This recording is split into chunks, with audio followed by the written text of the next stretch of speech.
Welcome to Infidelity Tales Lab. Before we dive into today's story, we have a humble request. Please consider subscribing to this new channel. Help us hit our first milestone of 1,000 subscribers. Your support will motivate us to keep bringing you more exclusive, original cheating wife stories. And now, let's get started with today's story. Blake Kerr's steady hands, which had just performed a complex 16-hour heart surgery, gripped his car keys as he pulled into his driveway. The respected cardiothoracic surgeon had left Memorial Hospital early, his mind focused on completing the mounting paperwork from his latest procedures. The evening shadows stretched across his upscale home as he entered silently, his surgeon's instinct for quiet movement serving him well. As he approached his study, Patricia's voice drifted down from their bedroom, her tone carrying an unfamiliar note of calculation. "Mom, I've got it all planned out." Patricia's words sliced through the quiet house. Blake froze, his hand hovering over the study door handle. Something in her voice, a smug satisfaction, made him pause. "Once he's done paying for the kids' college, I'm filing for divorce," Patricia continued, each word driving an icy spike into Blake's chest. "Then I'll accuse him of domestic crime and live with Casey and the kids from his money." Blake's world tilted on its axis. Casey Dawson, the tennis coach, the man who had been spending an inordinate amount of time with his wife under the guise of improving her serve. The mysterious text messages that made Patricia smile secretively. Her sudden dedication to fitness that had her spending hours at the tennis club. The pieces clicked together with the same precision Blake used in the operating room. Late-night tennis meetings. Hush phone calls. The way Patricia's eyes would light up at the mention of her training sessions. A lesser man might have burst into the room, confronting his wife in a rage. But Blake Kerr hadn't become one of the country's top cardiothoracic surgeons by acting on impulse. His mind, trained by years of high-stakes surgeries, was already analyzing, planning, preparing. Without making a sound, Blake retreated to his study. His movements were deliberate, controlled, the same way he handled a scalpel during a critical procedure. As he sat behind his desk, his expression remained neutral, but his eyes had taken on the focused intensity his surgical team knew well. Patricia's voice continued to float down the hallway, discussing the details of her betrayal with her mother, unaware that her carefully constructed plan had just begun to unravel. The following days saw Blake operating with the same precision he used in surgery, but this time, his careful cuts were designed to expose his wife's deception. Every movement was calculated, every reaction measured. During breakfast, Blake maintained his usual routine, scanning medical journals while sipping his coffee, seemingly oblivious to Patricia's poorly hidden smirks at her phone. His phone, however, was quietly recording every conversation, every subtle interaction. At the hospital, Blake threw himself into preparing for a groundbreaking heart surgery. The procedure, if successful, could revolutionize treatment options for dozens of patients. His colleagues noticed his increased focus, attributing it to the high stakes of the upcoming operation. Dr. Kerr, a young resident, approached him during rounds. "The board is particularly interested in the outcome of this procedure." Blake nodded, his mind simultaneously tracking multiple threads. The surgery preparation, the evidence gathering, the facade of normalcy. "Then we'll make sure to exceed their expectations." Meanwhile, Patricia grew bolder in her indiscretions. At the country club, she sat too close to Casey Dawson, their heads bent together over supposed training schedules. Blake observed from a distance as their mutual friends awkwardly averted their eyes, discomfort evident in their forced smiles. Jay Fuller, Blake's longtime friend and fellow doctor, approached him at the club bar. "Hey, Blake, Patricia mentioned she'd be late tonight. Something about an emergency tennis committee meeting." Blake noticed the slight tremor in Jay's voice, the way his eyes wouldn't quite meet Blake's. Another piece of the puzzle clicked into place. Jay was complicit in covering Patricia's affair. "Thanks for letting me know," Blake replied smoothly, logging this betrayal away with the others. Later that day, Blake met with Lawrence Sullivan, the city's most formidable divorce attorney. The meeting took place in a private room at a downtown restaurant, far from prying eyes. "Document everything," Sullivan advised, his expression grim. "Every meeting, every call, every suspicious transaction." Blake pulled out a tablet, displaying the evidence he'd already gathered. "I'm ahead of you there." Sullivan's eyebrows rose as he swiped through the files. "Most clients come to me with suspicions. You're bringing me a case." The discovery of Patricia's secret bank account came through meticulous investigation. Blake traced the money transfers with the same attention to detail he used in examining medical charts. Each transaction told a story of premeditated betrayal. Then came the email from Brooke Dawson. Casey's ex-wife had heard rumors about his latest student and felt compelled to reach out. "Dr. Kerr," her message began, "you should know that Casey has a pattern. He specifically targets wealthy married women. Your wife isn't his first, and she won't be his last." Brooke's information provided a critical piece of the puzzle. Casey Dawson wasn't just an opportunistic tennis coach. He was a calculated predator with a history of similar affairs. At the hospital, Blake channeled his personal turmoil into professional excellence. The revolutionary surgery he'd been preparing for became his anchor, a reminder of who he was beyond his failing marriage. The operation itself was a masterpiece of surgical precision. For 8 hours, Blake worked with unwavering focus, his hands steady as he pioneered a new technique that would change lives. "Remarkable work, Dr. Kerr." Dr. Troy Clements, the chief of surgery, congratulated him afterward. "This will put Memorial Hospital on the map."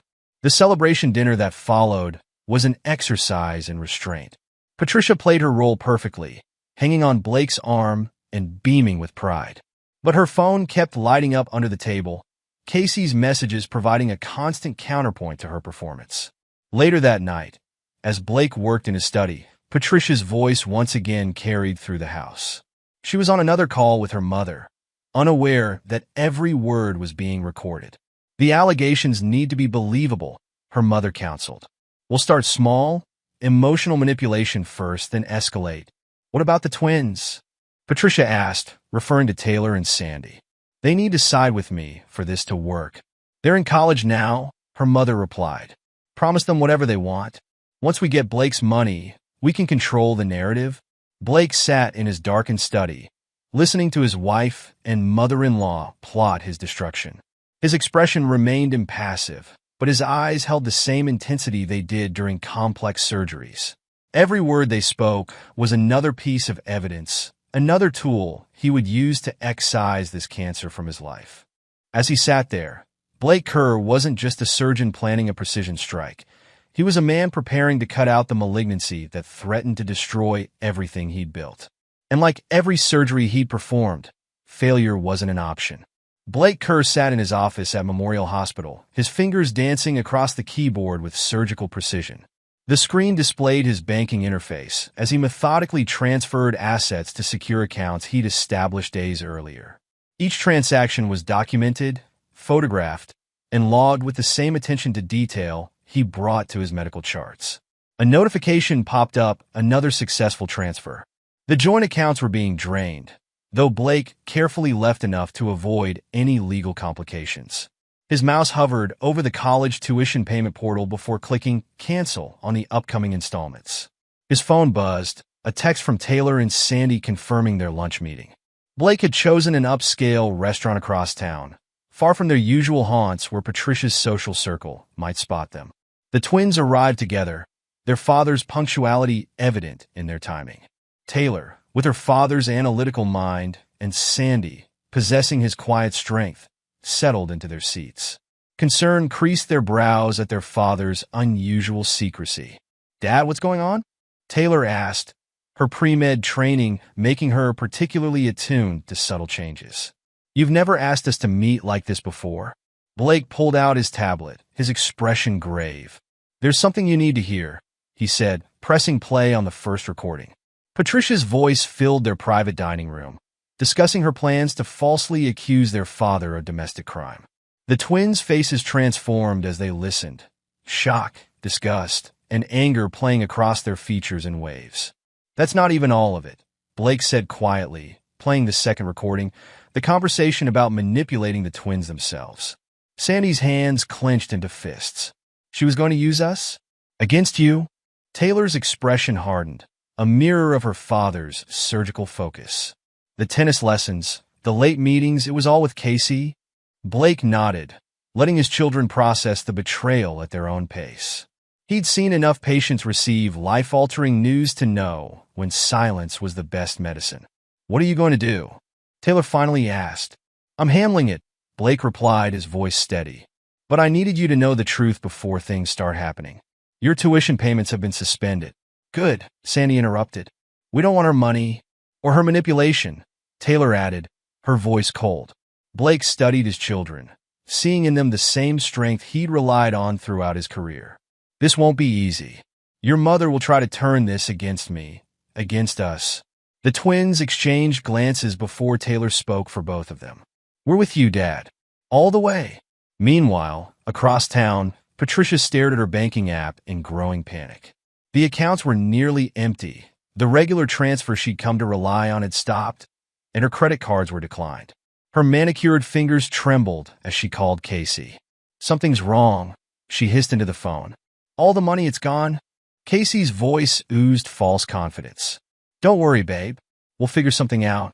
Blake probably just made a mistake with the accounts." But Patricia heard the undertone in his voice, the slight waver that suggested his interest lay more with the missing money than with her welfare. As she ended the call, Patricia noticed an email notification. Payment declined. University tuition. Her carefully constructed plan was starting to unravel, and for the first time, real fear crept into her heart.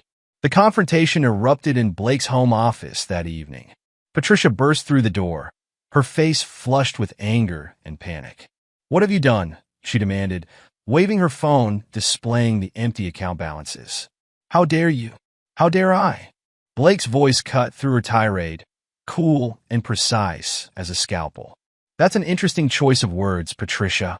Don't play games with me," she snarled. "I'll ruin you." One phone call to the police about domestic crime. Blake pressed a button on his computer, and Patricia's voice filled the room. "Then I'll accuse him of domestic crime and live with Casey and the kids from his money." Patricia's face drained of color. Blake continued playing segments of recordings. Her conversations with her mother, her plans to manipulate their children, everything. "You've been recording me?" she whispered, her bravado crumbling. "Let's be precise," Blake said, his tone clinical. "I've been gathering evidence. Something any reasonable person would do when they discover a conspiracy against them." Across town, Casey Dawson was already distancing himself from the imploding situation. He'd seen the writing on the wall the moment Patricia mentioned the frozen accounts. In the tennis club's private courts, he focused his attention on Mandy, a young student with a trust fund and naive eyes. "Your form is really improving," he said smoothly, standing closer than necessary to adjust her stance. The same moves he'd used on Patricia, recycled for a new target. Patricia's frantic calls went straight to voicemail. Her text messages received increasingly shorter responses until they stopped altogether. The reality of her situation began to sink in as she watched her lover's attention shift to younger, wealthier prey. Jay Fuller, believing himself clever, attempted to warn Patricia about Blake's evidence collection. He cornered her after a country club luncheon. "Patricia, you need to be careful. Blake knows everything," he whispered. "He's been gathering proof." "Dr. Fuller," a stern voice interrupted. Two men in suits approached, badges glinting. "We're from the insurance fraud division. We need to discuss some irregularities in your billing practices." Jay's face went pale as he realized Blake had outmaneuvered him too. His years of insurance fraud, carefully hidden, had been exposed with surgical precision. Patricia and her mother launched their desperate counterattack, spreading whispers through the hospital corridors about Blake's supposed instability and aggression. But they miscalculated badly. "Dr. Kerr's revolutionary surgery saved my daughter's life," one board member declared during an emergency meeting. "These accusations are absurd." Dr. Troy Clements, standing at the head of the conference table, addressed the board. "Dr. Kerr's work has put Memorial Hospital at the forefront of cardiac care. His reputation is impeccable." The rumors died quickly, suffocated by Blake's sterling reputation and recent surgical triumph. Patricia's attempts to poison his professional life only served to further isolate her. Taylor and Sandy packed their belongings from the family home efficiently, their movements precise and determined. They'd inherited their father's ability to compartmentalize emotion when necessary. She actually thought we'd believe her over Dad, Sandy muttered, boxing up photos from happier times. Taylor nodded, her expression grim. She never really knew us at all. Blake's new apartment was smaller, but warmly furnished, a fresh start free from Patricia's influence. The twins settled in easily, their presence transforming the space into a real home. Casey made one last desperate attempt to salvage something from the wreckage. He approached Blake in a hospital parking lot, a manila envelope in his hands. "I have evidence that could embarrass you," he said, trying to sound threatening. "Photos, emails." Blake didn't let him finish.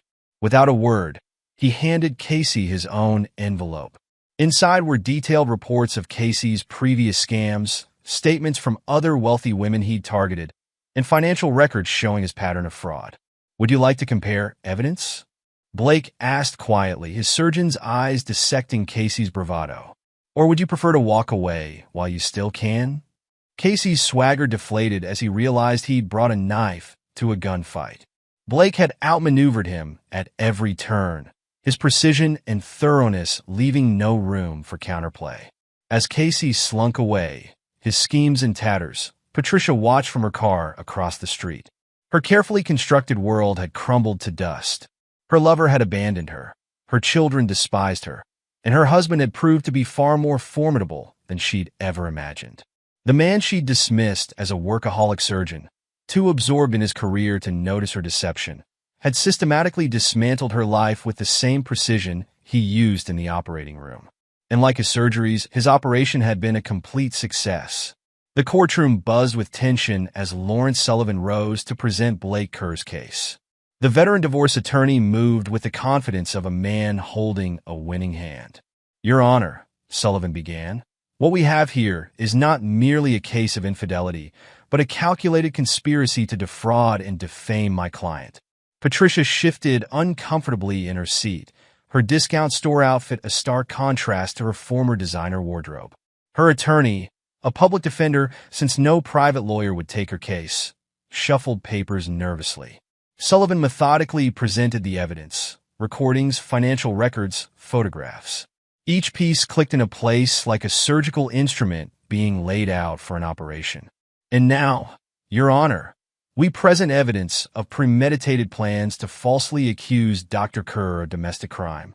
Sullivan played the recordings that had first alerted Blake to his wife's betrayal. Patricia's face contorted with rage and fear as her own voice filled the courtroom. "Then I'll accuse him of domestic crime and live with Casey and the kids from his money."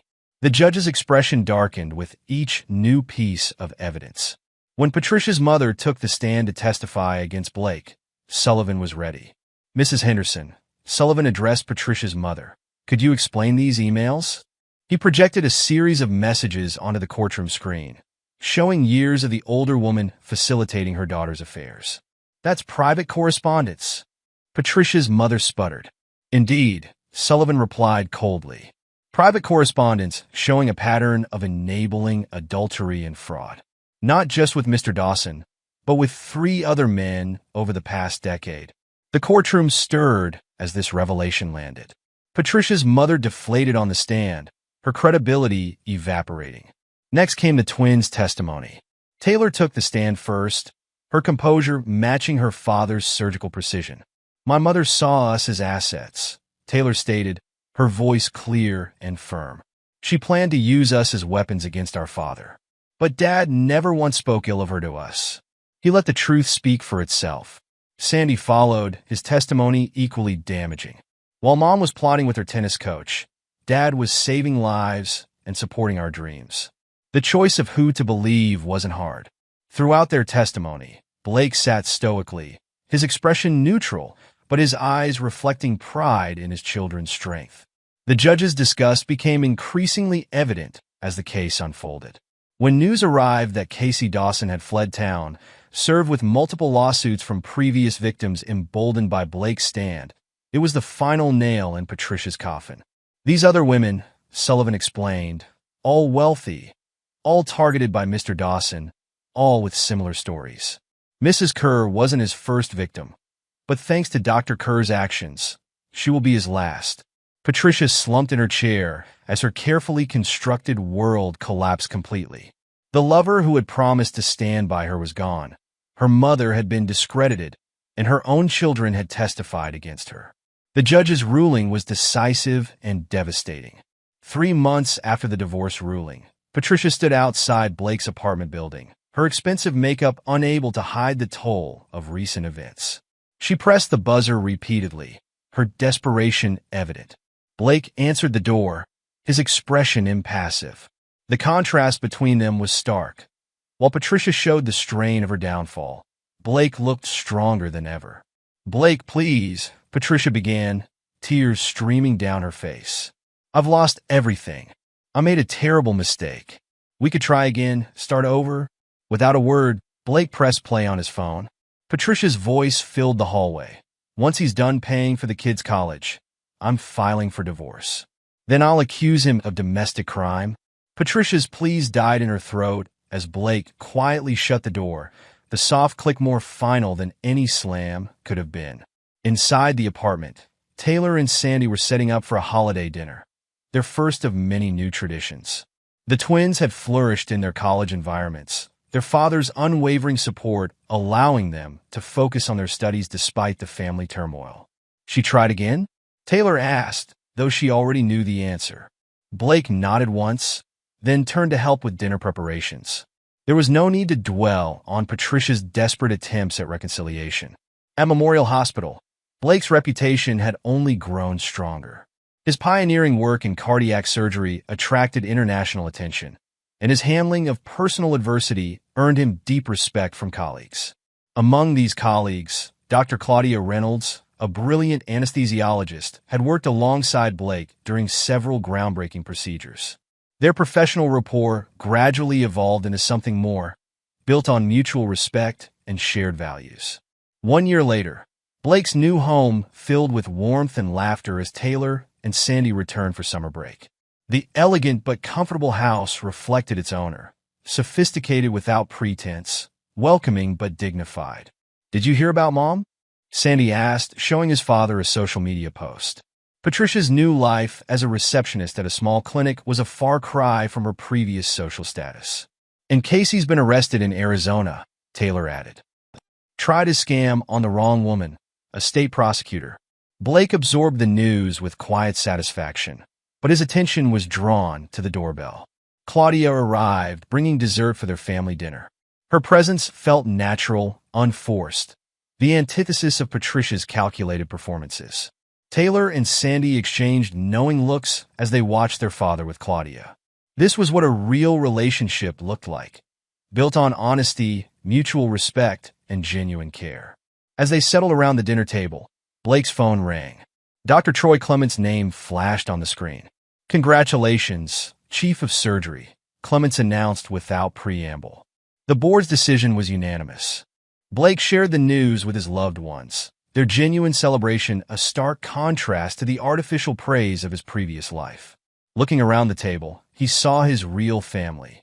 Children who chose truth over manipulation, a potential partner who valued integrity over appearances, and a future built on his own terms. The game-changing surgery that had coincided with Patricia's betrayal had become a footnote in his success story. By refusing to be a victim, by methodically excising the cancer of betrayal from his life, Blake had shown his children what real strength looked like. As laughter filled his new home, Blake Kerr knew that every calculated decision, every carefully planned step away from betrayal, had led him to something better than mere survival. He had turned crisis into opportunity, betrayal into triumph. The man who had saved countless lives in the operating room had also saved himself, and in doing so, had built a life more genuine and fulfilling than the one Patricia had tried to destroy. Epilogue.